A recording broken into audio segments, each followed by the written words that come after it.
Good afternoon, great people, and welcome to another episode of Montez at Midday. It is Wednesday. What it do Wednesday? What up Wednesday? WZUP Wednesday. The most important, how's everybody doing today?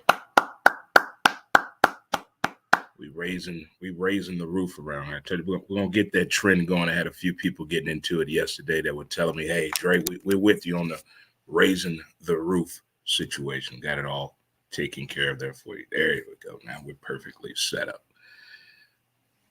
If it's your first time tuning in, thank you so much.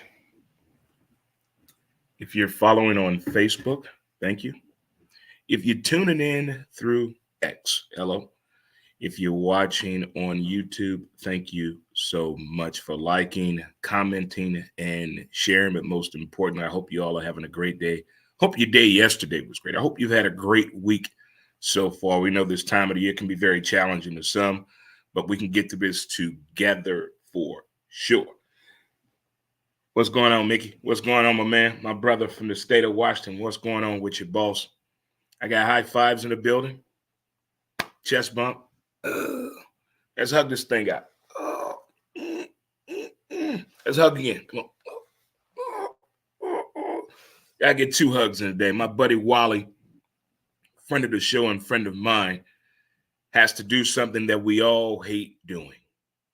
We all do not have a good day with this. And I think when people go through this, we all need to send out an extra prayer.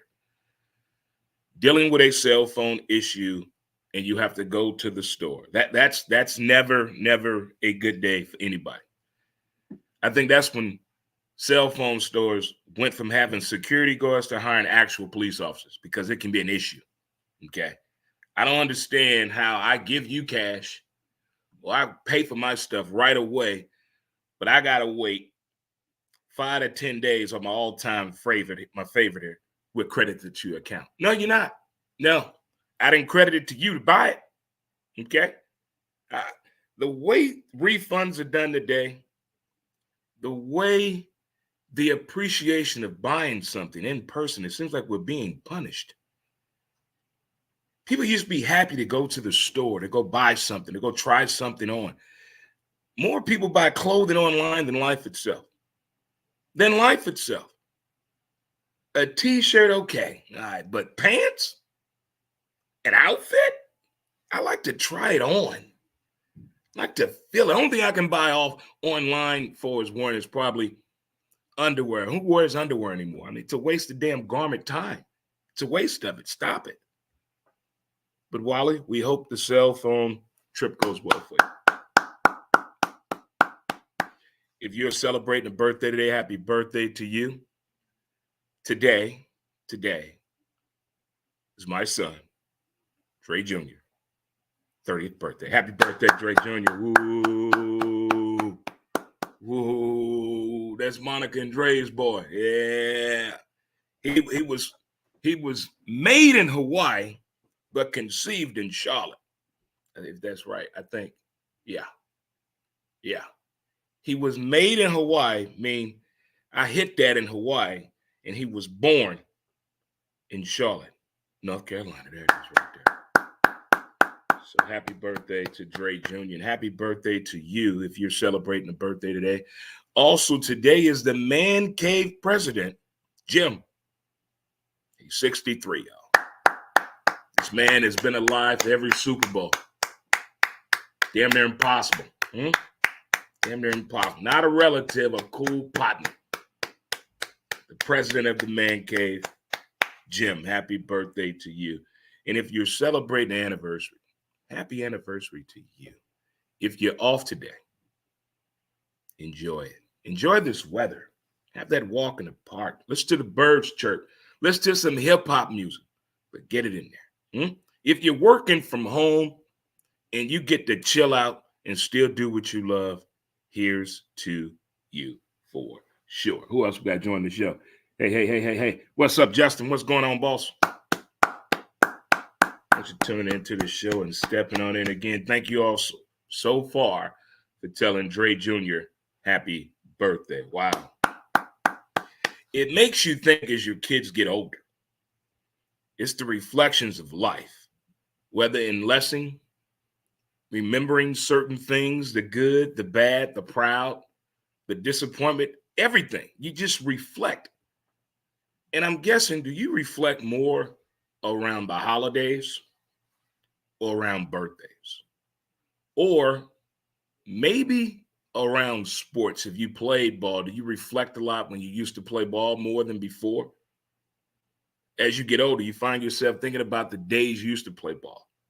Or do you think about certain moments from your child's upbringing or your own upbringing? I think a lot of people reminisce this time of year due to the holiday movies. They always have you thinking back to the past when you were a kid.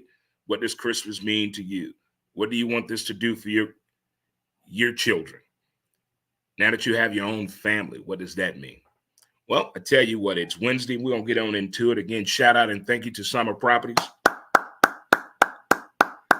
Stay tuned for that. We have more information coming at the beginning of the year. As they're going to have a website available for you to get a chance to look at living in South City, whether short term or long term. Single family homes, and guess what? Locally owned and family operated. So we got more of that coming for sure. Don't forget to do yourself a favor and check out the website, DreMontez.com. There's something on there for you, a loved one, or a coworker. There's something on there for everyone. So please take advantage today. Again, thank you for liking, commenting, and sharing. But on the heels of this time of the year, that first Christmas that you have as a parent, that first Christmas as a parent, it speaks volumes. And I think more now than ever, people tell you, give you hints, it's the baby's first Christmas. You want it to be memorable. Then you think of your own first Christmas. You think of your own ups and downs and what you remember about Christmas, the good times, nothing bad.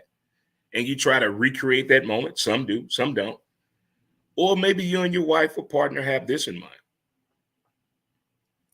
Let's do something different. Let's create a special moment for our child. You found this now that you're older now, and you remember when you were a first-year parent, first holiday, do you think you went too far in Christmas for your first year as a parent, meaning that child's 1-year-old?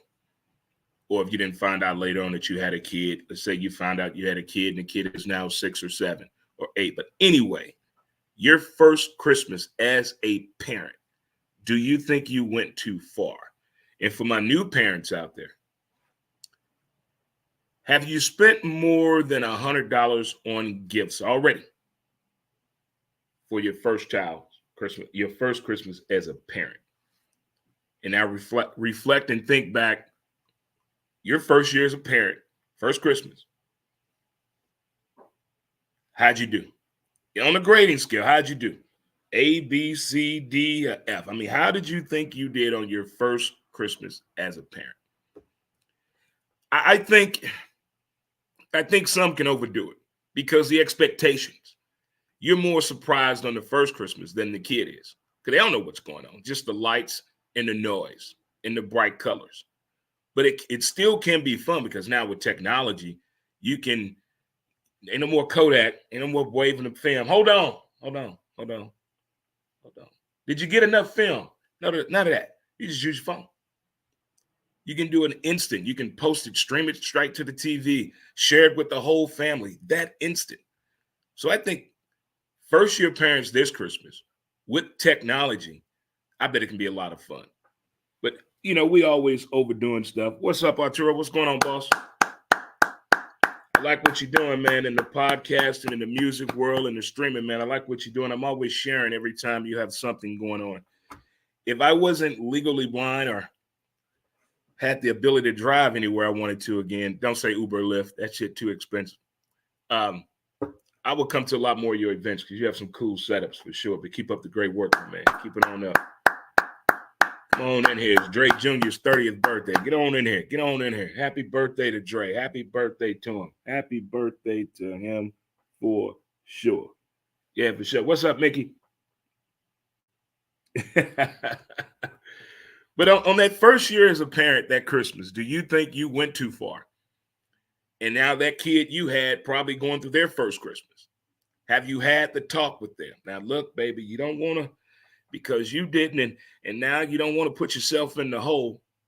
That's another thing that you learn as you get older. From 18 to 25, you don't know nothing about this. You don't know nothing about this until you're caught up into the storm, the eye of the storm of holiday shopping. So from November 15th to January 15th, money gets pretty wild. The opportunity to make money, the opportunity to spend more money. It gets wild out there for you. When you're 18 to 25, because you don't know the difference between what kids need and want. Okay? You don't understand that. So the financial situation gets a little haywire from November 15th to about January 15th. Money gets a little crazy. And if you're the age between 18 and 25, that's your learning curve.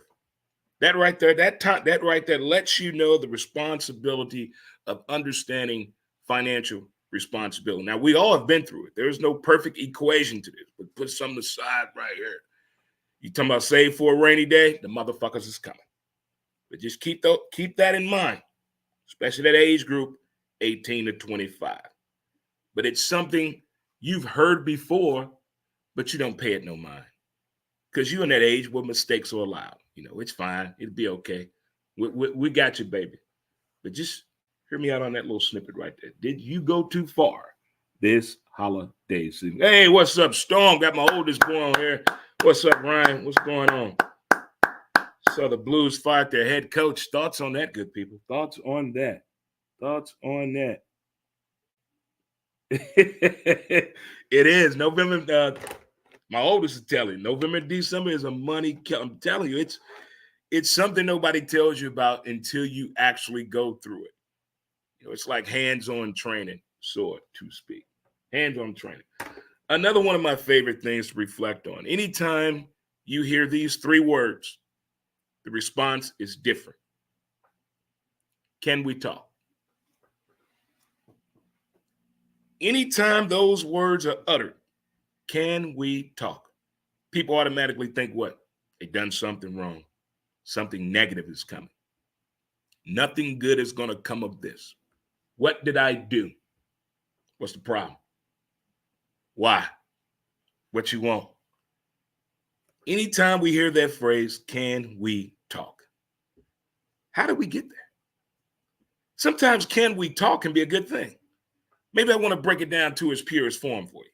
Maybe I want to explain something to you in a way before I share it with the group, and I want your opinion first. Can we talk? Hey, let's really plan this vacation out the right way. Let's plan this road trip out the right way. The music, where we're stopping at. We're going to play a game. We're going to stop every 63 miles. We're going to stop when the exit sign is on the left. I mean, you can have a lot of fun with it, but can we talk? Why does it already put you in a, what you want to talk to me about? Can I finish my drink first? Can I put this out first? I mean, can we talk? Why does it put so much the anticipation of disappointment on people's face? Like, you know, automatically when someone says the phrase, can we talk? Nothing good of this is going to come. I can't say that I agree is, that's crazy, man. I saw the storyline with the Blues happening behind the scenes, just listening to the fans between Tower Pub and Morgan Ford and Friendly's here in South City at 3503 Roger Place. I can hear from the hockey fans what was coming about. And lo and behold, that's it. I'm always saying when people get fired, what's the backup plan? Just like on the other side, you're going to quit this job, what's the backup plan? You got to have a backup plan. It's not a movie. It's not a phrase in a comedy. That is real life, having a backup plan for sure. But again, your thoughts on your first Christmas as a parent. How did you grade yourself? And can we talk? Why does that put people in such a, what we got to talk about? I mean, can we break down the details of the day? There's nothing wrong with chopping it up. Can we talk? Don't always let it be a bad thing for you. All right, kids, boys, and girls, it's that time of day again. We got to get right on into the show. Well, I just got off the phone. Hold on. Yeah, I thought you hung up. Yes, sir. Oh, okay. All right. Okay. Thank you. Susan, I thought he hung up. You got to tell me if people still on the phone. It ain't gonna work. Huh? You said you were in a good mood today. Huh? Come on now, Susan. Hang with me. That was NBA Commissioner Adam Silver. And the NBA is on a lot of people's minds. We should be talking about matchups, how these 1 to 3 year players are improving, the rise of the 7-foot 3-point shooter, 17-game losing streaks, 20-game losing streaks, 50-point wins. We should be talking about stuff like that. But instead, we're talking about Draymond Green. It is 2023. 80s basketball mentality is gone. 90s basketball mentality is gone. And early 2000 basketball mentality is gone. This is a new basketball. You can't do those things anymore. We can't behave the way they used to in the 80s and 90s and 2000s. We can't do that. This new basketball is about what? Globalization, marketing, analytics, money. And if you do what? Mess up the money, it's not good for who? No one. And what do billionaires hate to do? Lose money. Draymond Green has put himself in a position where everybody's pointing the finger. Now anger management is going to come into play, words like that. I don't know what's wrong with him. I'm glad he didn't choke me. We've seen the antics of not just Draymond Green. There's been a lot. From flopping, chirping back at referees and their feelings. Look at the Chris Paul referee situation. Allegedly, that referee called his son a very bad racial name. Before a game, allegedly Chris Paul's son was on the way and the referees were coming into the game driving. And he yelled something at his kid, and several people were there. They talked. It wasn't handled. I don't think he should ever be allowed to work a game when Chris Paul is playing. We have seen Luka with his antics on the court. We've seen LeBron with his antics on the court. Patrick Bev when he was in it. The Joker. Referees tension when players say anything to him. You can't talk to the referees. You can't dispute a call. You can't have bad body language. That's the type of NBA that we're in. We can't compare a play today or an action today of a player and try to compare it to a player's action in the 70s, 80s, and 90s. It doesn't make a point today. All you're saying, yes, it was much worse in the 80s and 90s. Oh, 70s was atrocious. The fans were even worse in the 70s. But the 80s and 90s, we saw a bad version of basketball.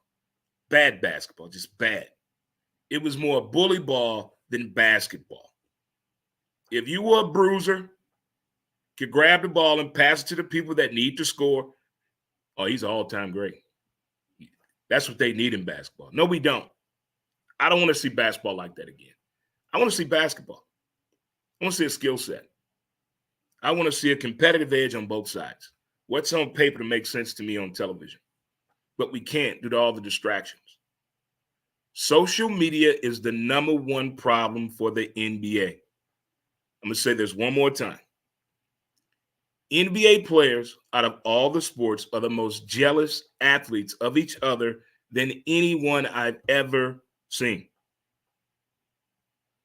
They're the most jealous of all athletics across the board. I put NBA, then I'm putting football, then I'm putting baseball, then I'm putting golf. Hockey well on the bottom because they sleep with their teammates' mom and that shit. Chicago got some explaining to do. But this Draymond Green, I say he should get 20, 25 games. 20, 25 games. Maybe this will teach him. And we're beyond anger management. No, we're beyond that. No. It has to be something that makes sense to the players and the players union. all the legal parties that are involved in this to figure this out, not just for Draymond, but anyone that falls into the protocol of the numbers that he's putting up for his ejections, technical fouls. Come on now. That is not a part of the game. And for young kids that are trying to make it to the league or thinking that they need to do a stunt to become the quote-unquote next Dennis Rodman, but Dennis Rodman was getting 25 boards a damn game. Them antics didn't start till later on. I don't know what Draymond is trying to prove.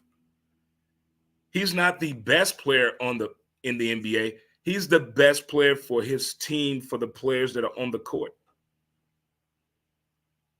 He needs somebody else to understand how to handle him. That was Andre Iguodala. There's nobody else like that. We've all had a teammate. Nobody can get to him but one person. It's either a former player, his boy, or who? His mama. That's it. That's it. It can't be a league official. We can see that. It damn sure ain't going to be a coach. Steve Kerr is scared of him. Everybody in the front office is afraid of Draymond Green. Or it should be some in-house things done. It don't have to be public. Take care of this shit in-house. You know when you were a disgruntled athlete and disgruntled child when you were a kid between the age of 10 and 15 and you about to go to a family function, your mother or your father or both of them pull you in a room to the side away from everybody else and say, don't you get in here acting damn fool today. That's what he needs. Before every game, Draymond, don't be out acting no damn fool. Don't be out here being a damn fool. And the referees in the NBA, a player can't say nothing to y'all. Nothing. Can't say a word. When the NBA is right for as officiating, they come out with a tweet right away. Right away. With the article, a breakdown from the Referee President's Association. They'll break it all the way down. But when they're wrong or they want to defend their side of the story, nothing.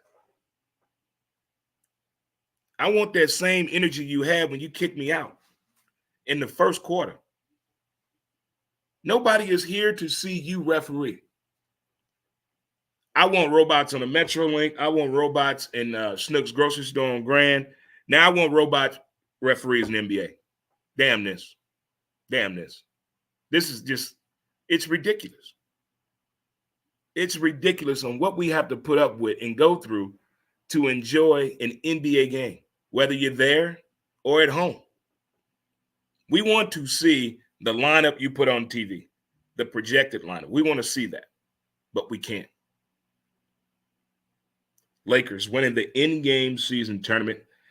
I've heard more negative things about that. Why does it bother people that they celebrated, gave a trophy, nobody understood it in the beginning, raised the banner, and then the Lakers come out the next game and lose to Dallas by 2 points? What? Why? And things happen of that nature. Maybe they party too much. It happens. You done lost the game before because your body wasn't quite right because you went out the night before. I'm kicking it. I get it because they make that much money. They're not entitled to make mistakes. We can't have it both ways. That's why I think so many athletes have multiple baby mamas and kids. The pressure's on. Because that word, can we talk, in the sports world, they're going to another woman. Deuces, I don't want no parties. I got to go on that level. But the NBA, I want more. I want more drama on the court than off the court. Drama as far as the matchup. The players we're looking forward to seeing. The teams we're looking forward to seeing. Make it make sense to me, NBA, on the story, the content that is coming out of the NBA this early in the season. We're not even at Christmas yet. And usually we don't get excited about the NBA until Christmas. But this year is the first time that the NBA was up 62% based on the in-game tournament. Up. That's good shit. Those are good numbers. You need to hear things like that in this type of world. Just in case you forgot, let's get through our pillars of the day. We're going to let it go. Ignore them. Give it time. Don't compete. Stay calm. It's on you, and laugh. And when the incident happened, I'm watching the game. I was like, please don't tell me he just punched that man in the face. And he did. And to him, he didn't do anything wrong. He didn't do one thing wrong. We've all had a moment.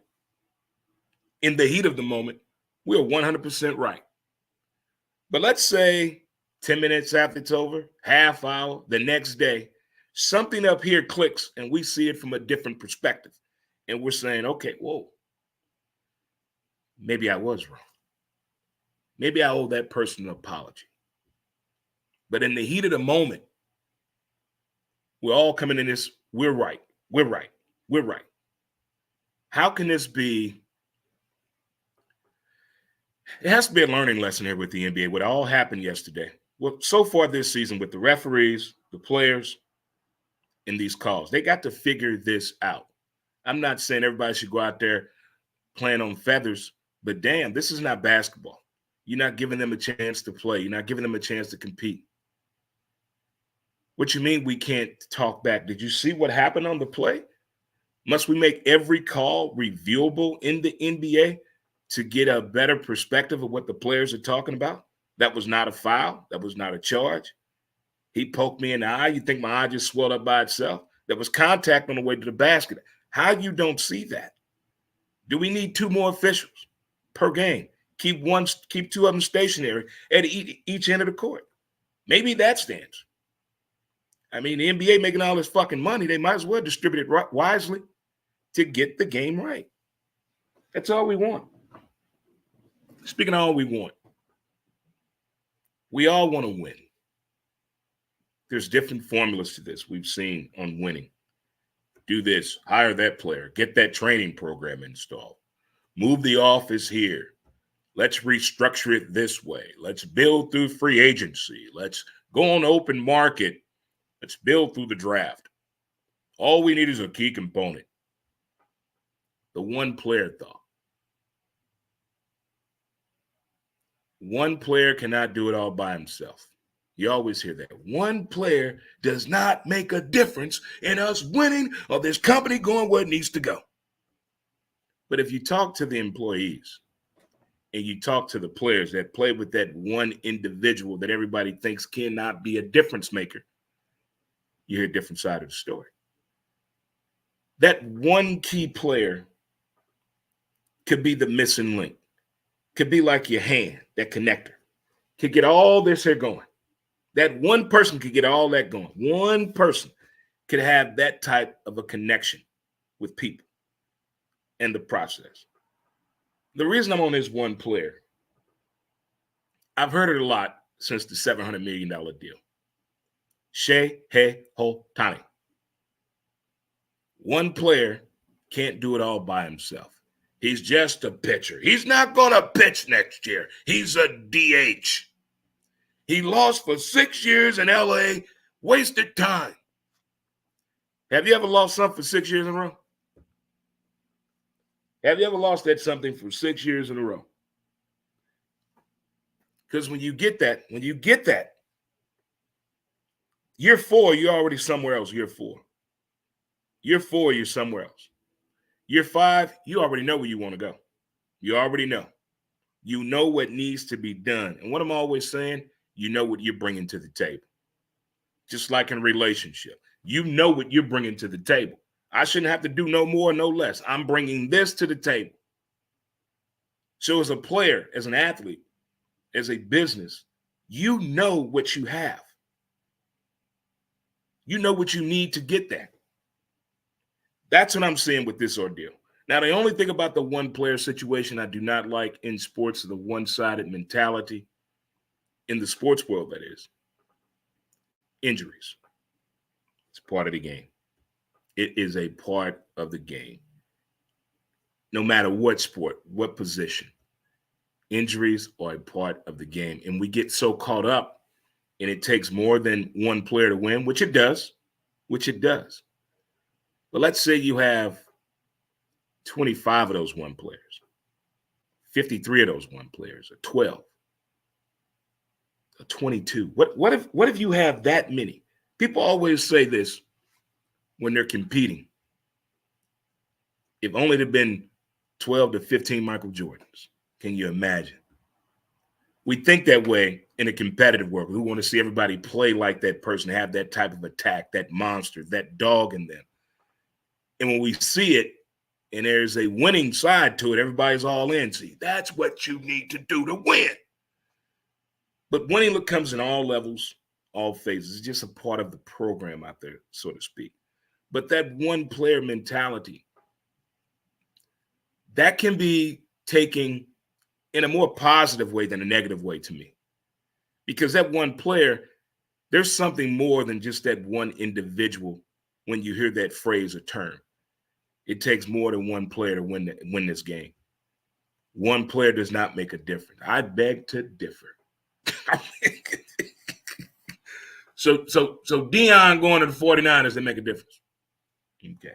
So Deion going to Dallas didn't make a difference. Okay. So Peyton Manning going to Denver didn't make a difference. Okay. I'm just saying. Kawhi not Leonard going to Toronto, that didn't make a difference. Okay. I'm just saying. One player can be very influential. Very, very. A coach can be that way. Same team, the only thing they did was switch coaches. And you just say to yourself, how do they do that? It's like Buck Showalter. He knows how to talk to today's player. He gets it. He understands the ups and downs of baseball. Not all managers do. And not all managers have that lingo to talk to today's player or the old veteran in the clubhouse, for sure. Boys and girls, it is Wednesday. How we doing? It is Dre Jr.'s 30th birthday. Happy birthday to Dre Jr. We raising the roof over here. We raising the roof for sure. You know what I did for myself? His 30th birthday party? I cooked breakfast for myself. With him in mind, though. With him in mind. All righty. It's the last one we're going to do. Last segment of the day. Again, shout out to Summer Properties. Website coming at the beginning of the year. Stay tuned for that. South City Living at its finest. Family owned. Family approved. It's not about the money. Have you ever taken a job? Or maybe you have a job now. Or you're part of something and it's not about the money. It's not about the money. You ever taken a job, you never even asked how much the job pays, or what the salary was. You just want to do the job. You just want to do the job. When the emphasis on money is the focal point, I don't think the job gets done. I don't think the task at hand gets done. Anytime they put the money first over the responsibility, I think it gets lost. I really do. I've understood the conversation, the narrative, the news segments on financial responsibility, different companies that focus on more things than just money. But you're still getting paid. Everything is still good, but they don't emphasize the money aspect of the job or the career or the opportunity. But I'm asking you, when it comes to that, it's not about the money phrase. Is there something you are a part of, or not even a not-for-profit or for-profit, if you're involved in something, or maybe your career now you have, and you think about it, you say, wow, I did take this job. I didn't even think about the money. But I'm vested in, I'm involved in this company. I'm a part of this company. It's more of like a family now. But in the beginning, it really wasn't about the money. And maybe 5 years down the line and 10 years down the line, you finally said to yourself, how much money do I make? I mean, I think about this. I talk about this with a few military buddies of mine. Your first few years in the military, I asked them all about the money aspect of it. Like, do you remember how much money you made and all this? And all of them said the same thing. I do not. Because I don't know anybody that joined the military to make a lot of money in my day back in 1989. It was usually to get the hell away, see the world, or my favorite, or take your ass to jail. It was like that. Very few that I ran into that, quote unquote, I'm just doing my father did, or my mom did, or my grandpa, my uncles did. It's a family tradition. I met maybe 1% of people that did that. But for the most part, I never met anyone at 18, 19 years old that said, I joined the military to make some money. I didn't. It was not even a thought process of them. It was more about the opportunity and the experience. And here in 2023, as we're closing out, I'm starting to run into more people like that have careers on a path that it is coming up to them as the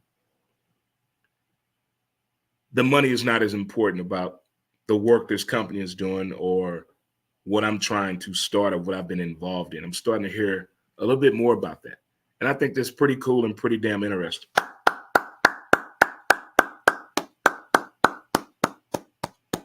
What's up, Sharon? How you doing? How you doing? How you doing? Thanks for tuning in on this Wednesday edition of the show, Montez at Midday. Coming up today at 2 p.m. Central Standard Time, we have episode 539 of Who's to Blame, the podcast, as we will be discussing on a live stream through Facebook, what you're watching now, on YouTube, what you're watching now, or X, what you're watching now. We're going to discuss NIL, name, image, and likeness. I think it's time for us to revisit this conversation due to the numbers that came across last week after the college football season. So we're definitely going to discuss that today. So feel free to join us again today on Who's to Blame, the podcast at 2 p.m. Central Standard Time, live right here on Facebook, YouTube, and X. Well, today on the show, if you missed it, you can rewatch the show. You can watch it from the beginning. If you miss it live, you can go back. You can just go back. Don't forget to visit the website, DreMontez.com. Today, we talked about the first Christmas as a parent. What kind of report card would you give yourself? And what advice would you give today's first-year parents during their first Christmas? What kind of advice do you give them? And these three words here can cause chaos to some people. You get nervous every time this is said. I want to know why. Can we talk? The NBA is in a moment after last night, not just Draymond, but also the Joker and the referee last night. Tension's too high. Has Draymond gone too far? Do you understand it? You know, this is not the old NBA. So I'm saying, well, they did worse shit than that. Look at Dr. J this and Moses Malone and Charles Barkley, Karl Malone, all of them. That's how we can't do that no more. We cannot do that anymore. So us talking about what they were doing in the 80s and 90s and early 2000s is not relevant. It's just fun video to go watch. But I think Draymond needs to sit down and the NBA should come up with a protocol with all these players getting these ejections and technicals that are over BS, not basketball, over BS, not basketball. What they're going to do, NBA. And let's talk about the one player mentality. You're always hearing this since the $700 million deal. One player can't win it all. It takes more than one player. It does, but there's more to it than that. And also, it's not about the money. What job, mission, other than charity work and not-for-profit and volunteering, actual job job, it's not about the money. Not about the money. Well, kids, boys, and girls, I would like to thank you all for tuning into today's show of Montez at Midday. Again, happy birthday to Dre Jr. He's 30 years old, y'all. He's 30. Wally, I hope everything goes well for you at the cell phone store. I got 2 TVs on the local news, and I got 1 on TMZ, just in case anything pop off. Got some video footage for you. All right, for sure. And I'm waiting on drone news to come out. When are they going to do drone news, where news is shown to you live through a drone? I think I just gave somebody an idea. That is, you're welcome. See, we share around here. See, if we help each other more, the world will be a much better place. there for sure. All right, good people. Enjoy your lunch break. If you're dancing in your car right now, getting it in, getting your way back music in, seeing if you can still do the percolator. It's all on you. Now, Water Later Day in honor of Dre Jr. being conceived in Hawaii, but born in Charlotte. Aloha, aloha. All right, folks. I'm out. See you later and enjoy the rest of your day. And most importantly, don't forget to appreciate the details of the day. What's up, James? What's going on, boss? What's going on with you? Got my brother Jason on the show. What's up, man? What's going on with you? About to tune on out, but you can catch it from the beginning. As soon as I get done, you go back and watch it from the beginning, bro. We got to get ready for show number 2 at 2 p.m. Central Standard Time. So in the meantime, in between time, peace out. Y'all have a good one. Enjoy the rest of your day. Peace. And we out. Do do do do do do do do.